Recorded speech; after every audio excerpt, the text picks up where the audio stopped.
What up jengi, Metsi täällä taas. Jos te mietitte miksi mun ääni kuulostaa täältä, se johtuu siitä, että pieni flunssa on päällä ja olen tossa kipeänäkin. Että anteeksi siitä. Jos te tykkäätte videosta, niin heittäkää peukut ylös ja tilatkaa kanava. Ja tällä kertaa kokeillaan mun kanavan ensimmäisiä uutisvideoita. Nimittäin nyt on tapahtunut 2 aika mehevää uutista. Nimittäin Matti Nykänen on kuollut. Käydään läpi Mika Gabrielin Emma-puhe.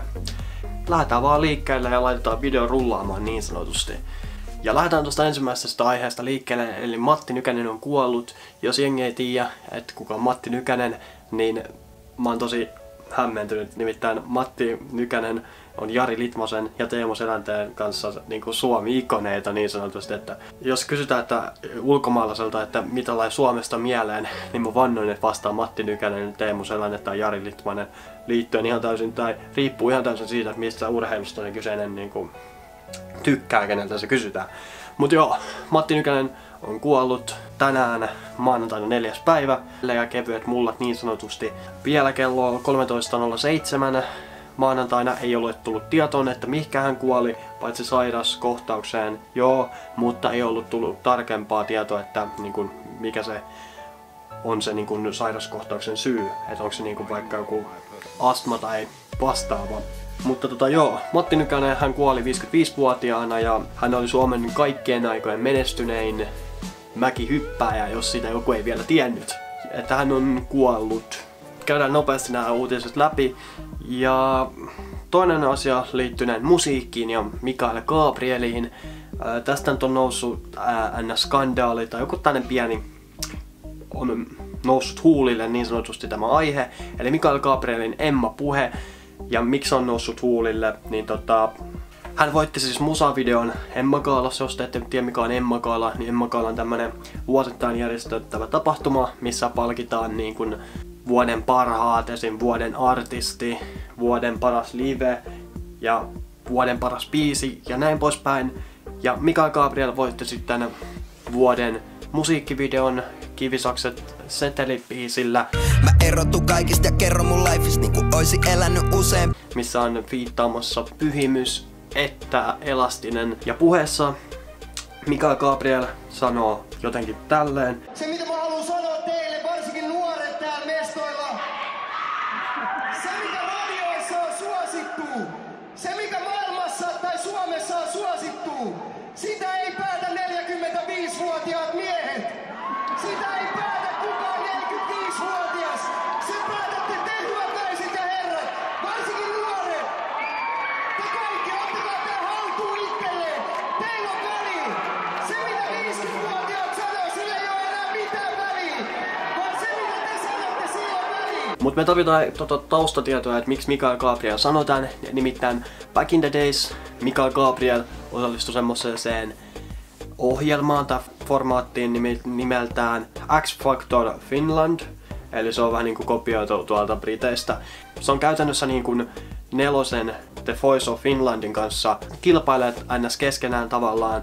Ja koska Nelonen olisi halunnut Mika Gabrielin The Voice of Finlandiin, koska totta kai se haluaa sen omaan ohjelmaan, koska Mika Gabriel meni X Factoriin, niin häneltä samana päivänä kun hän meni siinä, tai ohjelma alkoi, niin samana päivänä Mika Gabrielin biisien soitot radiossa vähentyi huomattavasti.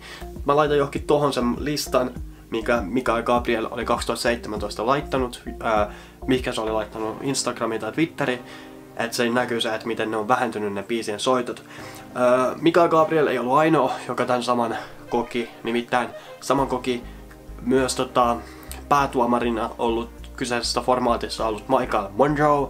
Mä laitan tohonkin kanssa, että ne Michael Monroe, että miten nekin sen biisit on vähentyneet. Nämä 2 ei ollut ainoita. Tämmönen samanlainen tapahtunut tässä lähiaikoina. Cheekin taustalaulajanakin ollut. Ja Parvekkeella hitistä tuttu Kalle Lindroth koki saman kohtalon, nimittäin hän osallistui tämmöiseen Boom Chicka Boom -ohjelmaan.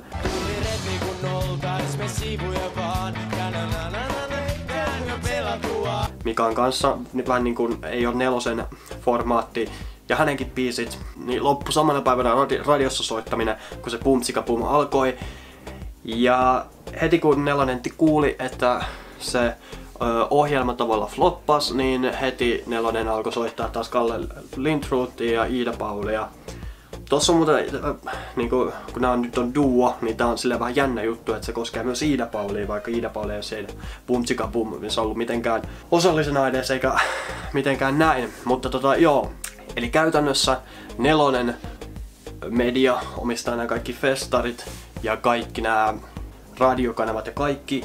Eli käytännössä, jos olet ikinä ihmetellyt, että miksi esim. Elastisen supervoimia soi tosi usein Suomi-popilla, johtuneen siitä, että Kaiku Entertainment tai se levyyhtiö, missä Elastinen on, kuuluu näihin Nelonen niin sanotusti hallitsee. Eli käytännössä syy, miksi minun musiikkiani tai esimerkiksi vaikka Kettomosan musiikkia ei soiteta Suomi-popilla niin useasti tai mun musiikkia lainkaan, johtuneen siitä, että toi levylafka, missä Kettomosa on, ei kuulu Nelosen omistamiin levyyhtiöihin. Tai itse asiassa mä en ole ihan satavarma, mutta mun mielestä se menee näin.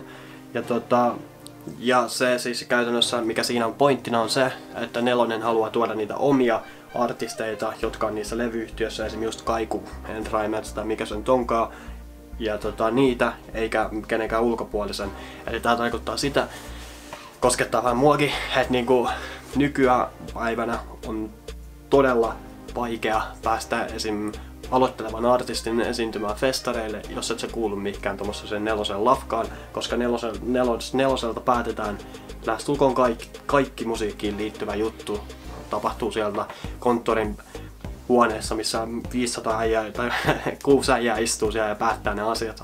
Näin. Palatakseen aiheeseen, niin Mikael Gabriel siis sanoi puheessaan tälle, että 45-vuotiaat ei sitä päätä, että mitä nuoret kuuntelee, niin hän otti kantaa tähän, eikä siihen, että joku 45-vuotias tai 50-vuotias lääkäri tai poliisi ei sitä päätä, vaan juuri nimenomaan ne Nelosen äijät sitä ei päätä, vaan nimenomaan juuri kaikki nuoret ja kaikki Mikael Gabrielin fanit.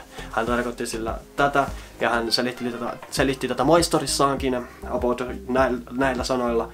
Tulevaisuus näyttää, että miten Nelonen kääntää tämän koko musaskenen, koska nyt tilanne on aika paha ja toivottavasti nyt enemmän artisteita alkaa puhumaan tästä Nelosen jutusta.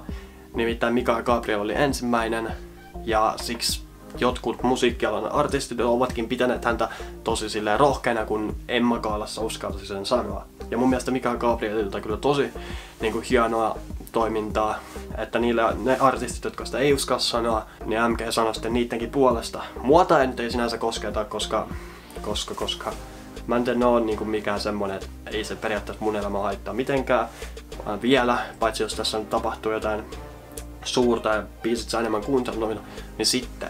Mut se on jännä juttu toi Nelonen. Mut joo, tällainen video tällä kertaa. Rest in peace, Matti Nykänen. Kevyet mullat sinne. Ja toivottavasti toi Nelonen juttu muuttuu. Ja jos te haluatte enää lisää videoita, niin painakaa peukut ylös, tilatkaa kanava ja kommentoikaa vaikka tuolla alas jotain uutisaiheita, mistä haluatte, että mä puhun videolla. Se on moro!